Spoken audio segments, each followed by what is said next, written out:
Hi guys, this है watching educative VK. तो आज की इस वीडियो में हम लोग बात करने वाले हैं बहुत ही इंपॉर्टेंट, जो बहुत कोई का बहुत दिन से इंतजार था, काउंसलिंग के बारे में, WBJE 2022 के बारे में।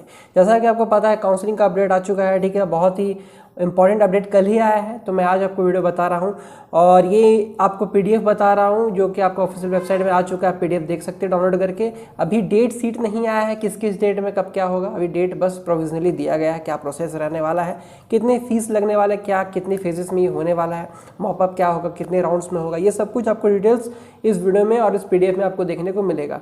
तो डिस्कस करेंगे कुछ इंपॉर्टेंट पॉइंट्स, खास करके क्या क्या डॉक्यूमेंट्स है और कुछ इंपॉर्टेंट जो आप अगर SC ST और OBC वगैरह से हो तो उनके लिए जो सर्टिफिकेट का कुछ इंपॉर्टेंट डेट्स जो है वो ध्यान रखने का बात, और साथ साथ जितने फीस पेमेंट सब कुछ देखेंगे इस वीडियो में। तो वीडियो के साथ बने रहना तब तक के लिए।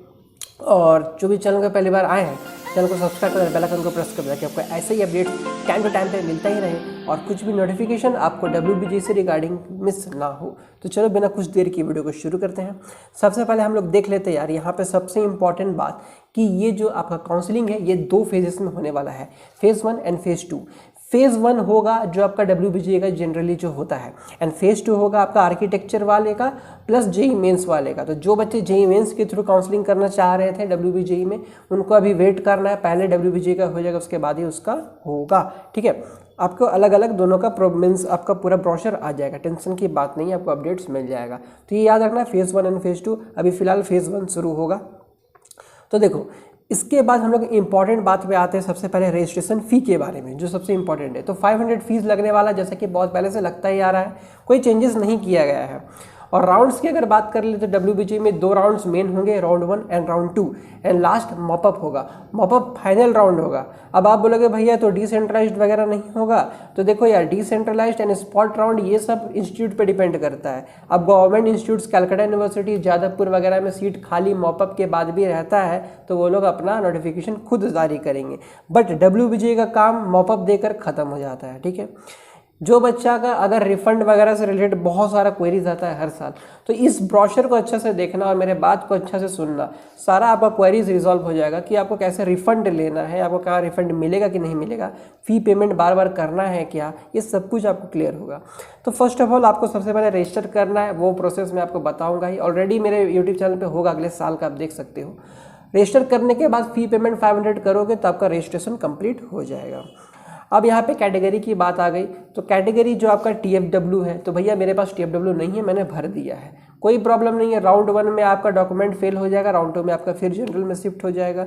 अगर आप SC ST OBC हो लेकिन आपने अगर सर्टिफिकेट शो नहीं किया तो आप जनरल में कन्वर्ट कर दिए जाओगे। लेकिन ये बात बहुत ही मीन्स ये ध्यान रखना कि अगर आप जनरल हो बट आपके पास गलती से OBC SC ST का सर्टिफिकेट था बट आपको पता नहीं था, तो अगर आपने जनरल भर दिया है तो वो चेंज नहीं हो सकता है। अगर आपने जनरल दे दिया है तो वो TFW में चेंज नहीं हो सकता, ठीक है। ये आप याद रखना, ये पॉसिबल नहीं है, ठीक है, बट जनरल में कन्वर्जन पॉसिबल है। रजिस्ट्रेशन का टाइम आपसे बस बेसिक डिटेल्स मांगा जाएगा और कुछ नहीं, उसके बारे में अभी से उतना टेंशन लेने की ज़रूरत नहीं है, वो आपके साथ सब होता है। मेन यहाँ पे ये है चॉइस फिलिंग। इसके बाद आपका चॉइस फिलिंग होगा। चॉइस फिलिंग ध्यान से, जो जैसा कि मैं बताता हूँ हर बार कि आपको करना है, ठीक है, वो आपका सारा डेट्स अभी आएगा, ठीक है। अब इसके बाद आ जाते हैं चॉइस लॉकिंग के बाद, अब आ जाते हैं अलॉटमेंट, सबसे इंपॉर्टेंट। अब मान लो आपने सबसे पहले स्टेप्स को देखो, सबसे पहले आपने रजिस्ट्रेशन किया 500 पे करके, उसके बाद आपने चॉइस फिलिंग किया, चॉइस लॉक हो गया, अब आपका राउंड 1 का रिजल्ट आ चुका है। अब यहाँ पे अलॉटमेंट फ़ी जो है यहाँ 5000 दिया गया है ऑफिशियली PDF में, इरिस्पेक्टिव ऑफ आपका गवर्नमेंट कॉलेज मिलता है कि प्राइवेट कॉलेज मिलता है। पहले क्या था कि गवर्नमेंट और प्राइवेट का अलग अलग फ़ी लगता था, बट इस साल 5000 दिया गया है तो 5000 ही लगेगा। अगर आपने एक बार फ़ी 5000 पे कर दिया, आपको अलॉटमेंट लेटर मिल जाएगा कि हाँ आपको ये इंस्टीट्यूट मिल चुका है। अगर आप फिर से अपग्रेड करते हो तो वापस आपको पैसा देने की ज़रूरत नहीं है, याद ध्यान रखना, एक ही बार आपको देना है। तो स्टेप इसके बाद क्या है, पैसा देने का। अलॉटमेंट आपने दिया, 5000 दिया, आपको लेटर मिल गया। अब भैया लेटर लेके करेंगे क्या, तो लेटर लेके जो भी आपको कॉलेज मिला हो, मुझे पता है कि मान लो आपको कॉलेज अच्छा नहीं मिला क्योंकि आपको और अच्छा चाहिए था, बट आपको वहाँ जाना पड़ेगा एक बार ज़रूर, क्योंकि वेरिफिकेशन वहीं पे होगा। जिस राउंड 1 में जो आपको कॉलेज मिलने वाला है वहीं पे आपका वेरिफिकेशन होगा। आपको वहाँ जाना पड़ेगा और 2 फॉर्म आपको WBJ के वेबसाइट में मिल जाएंगे, yes upgradation and no upgradation का। अगर आपको वो इंस्टीट्यूट बहुत ही प्यारा लगता है, मुझे नहीं यही चाहिए, तो नो अपग्रेडेशन में डालना है। अगर आपको नहीं मुझे अपग्रेड करना है तो येस अपग्रेडेशन डालना है। अगर आपका पहले ही राउंड में फर्स्ट चॉइस मिल गया, मीन्स जो पहला चॉइस वो बहुत हाई रैंकर को ही मिलेगा, तो वो फिक्स है, अब आप अपग्रेड नहीं कर सकते हो, ये बात भी ध्यान रखना। अब यहाँ क्या होता है, अब किसी भी स्टेप में आप फेल कर सकते हो। अगर आप वहाँ अलॉटमेंट इंस्टीट्यूट पे नहीं जाओगे तब आपका रजिस्ट्रेशन कैंसिल हो जाएगा, मीन्स आपका काउंसलिंग कैंसिल हो जाएगा। अगर आप वहाँ चले भी गए, मीन्स अगर आपने शुरू में ही फ़ी नहीं दिया है 5000, तो भी आपका सीट कैंसिल हो जाएगा। ठीक है, ये सब कुछ प्रोसेस है। अगर आपने कुछ भी प्रोसेस को मिस किया तो आपका सीट कैंसिल हो जाएगा और इस वजह से आप आगे राउंड्स में पार्टिसिपेट भी नहीं कर पाओगे, आपको डिबेड कर दिया जाएगा। ठीक है, ये बात ध्यान रखना। हाँ, किसी भी कारणवश आपका डॉक्यूमेंट वेरिफिकेशन के वक्त कुछ डॉक्यूमेंट्स नहीं होने के कारण आपको वहाँ पे कन्वर्ट करना पड़ा, जैसे कि अगर आपका TFW नहीं है तो वो उन्होंने आपको जनरल शिफ्ट किया, तो अब आपका राउंड 1 का जो अलॉटमेंट है वो वैल्यूएबल नहीं रहेगा, फिर राउंड 2 में आपका मिलेगा। तो ये प्रोसेस में पॉसिबल है, बट बाकी में पॉसिबल नहीं है, आपको काउंसलिंग से हटा दिया जाएगा। ठीक है, तो इसलिए सारा प्रोसेस फॉलो करना, ऐसे अधूरा छोड़ मत देना कि भैया मैंने तो लिया बट मैं जा नहीं पाया, कुछ प्रॉब्लम हो गया, तो वो डिबेट हो जाओगे। ध्यान रखना। और आपको कब जाना है, कितने टाइम में जाना है, वो सब आपको अलॉटमेंट लेटर में मिल जाएगा। तो आई होप मैंने राउंड 1 का आपको क्लियर कर दिया कि कैसे आपको राउंड 1 तक जाना है। अब जिस बच्चे को हो सकता है राउंड 1 में कुछ भी ना मिला हो, तो वो बेचारा शांति से रहेगा, वो क्या कर सकता है, वेट कर सकता है। अब राउंड 2 में आएगा, सेम प्रोसेस चलने वाला है। अब राउंड 2 में अगर आपको न्यू कॉलेज मिला है, फॉर एग्जाम्पल अपग्रेड करके आपको मिला हो या किसी भी कारण से नया कॉलेज मिला हो, तब आपको वापस से सीट एक्सेप्टेंस फ़ी नहीं देना है 5000, वो आपने ऑलरेडी पे कर दिया, यहाँ पे लिखा हुआ है ना। अगर आप राउंड 2 में जाओगे तो आपको यहाँ पे लिखा हुआ है कि अगर आपने वापस से दे दिया, मीन्स ऑलरेडी पे कर दिया है, तो the candidate need not to pay seat acceptance fee again pay करने का ज़रूरत नहीं है। ठीक है, उसके बाद आपको अगर आपका डॉक्यूमेंट वेरिफिकेशन भी हो चुका है तब आपको कराने की भी ज़रूरत शायद नहीं पड़ेगी। ठीक है, हाँ, लेकिन अगर किसी का डिबेट हो चुका है, किसी का प्रॉब्लम था राउंड 1 में, तब आपको वापस से डॉक्यूमेंट वेरिफिकेशन करवाना पड़ेगा अदर डॉक्यूमेंट्स लेके। अगर एक बार आपका डॉक्यूमेंट वेरिफिकेशन हो चुका है तब आपको वापस से डॉक्यूमेंट वेरिफिकेशन कराने का ज़रूरत नहीं पड़ेगा। देखो, candidate did not get any allotment round 1 got fresh allotment round 2, ये इसके लिए है।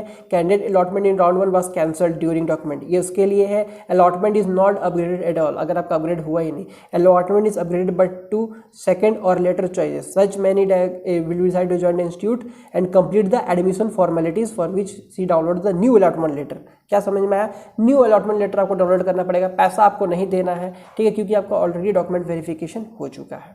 तो ये आपका प्रोसेस रहा। इसके बाद आपका मॉपअप राउंड आता है। ठीक है, चलो मॉपअप राउंड जाने के पहले मैं आप सबको एक इंपॉर्टेंट बात बता दूं कि आपका जो डॉक्यूमेंट्स है यार, यहाँ पे डॉक्यूमेंट्स आपको दिख रहा होगा, इसमें आप डेट्स ध्यान रखना। TFW का तो आपको पता है 6 मंथ तक का अंदर रहना चाहिए, बट SC ST के लिए स्पेशल दे दिया गया है कि 31 और मीन्स मार्च 2022 के बाद ही ये इशू होना चाहिए। SC ST OBC and OBCB candidates के लिए बहुत ही इंपॉर्टेंट है। ठीक है, क्योंकि अगर ये आपका यहाँ नहीं रहा इसके बाद तो ये मीन्स अनवैलिड माना जाएगा। तो ये डेट ध्यान से रखना, इस डेट के पहले आपका इशू नहीं होना चाहिए। अगर आपका नहीं है तो आप बनवा लो जाके, नहीं तो आपका वैलिड नहीं होगा। ठीक है, for SC ST OBC all candidates जो भी मीन्स आपका रिजर्वेशन कैटेगरी से आते हैं। तो चलो इसके बाद बात कर लेते हैं मॉपअप की। तो मॉपअप क्या होने वाला है? तो मॉपअप के लिए आपको फ्रेश रजिस्ट्रेशन फिर से करना पड़ेगा। ठीक है, हाँ, इसके लिए आपको फिर से रजिस्ट्रेशन करना पड़ेगा, जिसका 200 रुपीज़ आपका होने वाला है। ठीक है, इसमें भी आपका अलॉटमेंट अगर मिलता है तो 5000 ही लगने वाला है, तो कुछ सेम है। अगर आपको पहले दे चुका है तो आपको देने की ज़रूरत नहीं है। 5000 एक ही बार देना, ये सबसे अच्छी बात है, कोई टेंशन की बात नहीं है। बट अगर आप मॉपअप में जाते हो तो 200 वापस से आपको देना पड़ेगा और वापस से आपको चॉइस फिलिंग करने का मौका मिलेगा यार। ठीक है, अगर आप रजिस्टर कर रहे हो तो ठीक है, चॉइस फिलिंग मिलेगा, आपको मिलेगा, चॉइस फिलिंग आपको करना है। और ये किसके लिए है? जो भी पार्टिसिपेट करना चाहे मॉपअप में कर सकते हैं, ऐसा नहीं है। लेकिन जिन्होंने डिबेट हो गया, मतलब जिन्होंने पहले ही काउंसलिंग विड्रॉल कर लिया और जिनको काउंसलिंग से हटा दिया गया है, वो बस मॉपअप में पार्टिसिपेट नहीं कर सकते हैं। बाकी जो चाहे वो पार्टिसिपेट कर सकते हैं, इसमें कोई प्रॉब्लम की बात नहीं है। इसके बाद आपको लास्ट में मिलेगा आपका अलॉटमेंट लेटर, फिर आपको सेम डॉक्यूमेंट्स वेरिफिकेशन के लिए जाना पड़ेगा। ठीक है, तो ये जो डॉक्यूमेंट वेरिफिकेशन का इंपॉर्टेंट है रोल यार, क्योंकि इसमें आपका अलॉटमेंट लेटर, आपका एडमिशन कंफर्म होता है ना। और एक बात याद रखना, अगर आपको न्यू अलॉटमेंट मिलता है तो आपको एक बार वहाँ जाकर येस या नो अपग्रेडेशन वाला देना ही पड़ेगा, है ना, क्योंकि ऐसे तो सेकंड राउंड में फाइनली रहेगा, सेकंड राउंड के बाद मेन राउंड खत्म हो जाएगा, फिर आपका मॉपअप राउंड आ जाएगा। तो जो सेकंड राउंड में आपको मिला वो आपका कंफर्म है, वो उसमें आपको एडमिशन लेना है।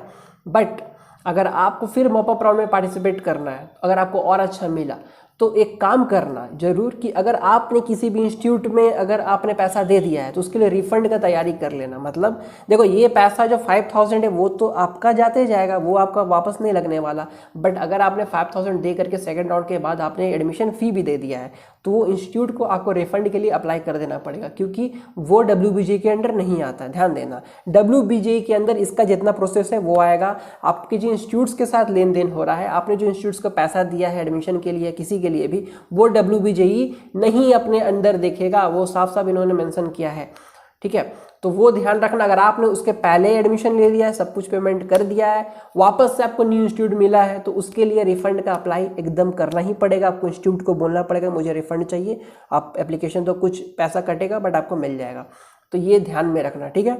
नहीं तो आपको वापस वो पैसा नहीं मिलेगा अगर आपने इंस्टीट्यूट को नहीं बोला तो ये था पूरा रिफंड वाला रूल। तो मैंने आपको ओवरऑल सब कुछ बताया। कुछ भी डाउट रहता है तो कमेंट करना। चॉइस फिलिंग अभी फिलहाल अपने को रजिस्ट्रेशन वगैरह में ध्यान देना है। देखो, हर राउंड के बाद मेरा वीडियो आपको मिल जाएगा कि आपको आगे क्या करना क्या नहीं करना, तो एक साथ पूरा ध्यान से लगा के कोई फायदा नहीं है। मेरा एक ही एडवाइस रहेगा फिलहाल अभी आपको सबसे इंपॉर्टेंट है कि अपने डॉक्यूमेंट्स को रेडी रखना। अगर आप कोई भी मतलब जिस भी कैटेगरी से बिलोंग करते हो, अगर नहीं हो तो बहुत अच्छी बात है, कोई प्रॉब्लम नहीं है। डॉक्यूमेंट्स को रेडी करना सबसे इंपॉर्टेंट बात है। सबसे पहले रजिस्ट्रेशन अच्छे से करना है, अपने आप को अच्छा से डिटेल्स भर के चॉइस फिलिंग में ध्यान देना है। अभी अपना ये प्रायोरिटी होना चाहिए। राउंड 1 के बाद सोचा जाएगा क्या करना है क्या नहीं करना है, ठीक है।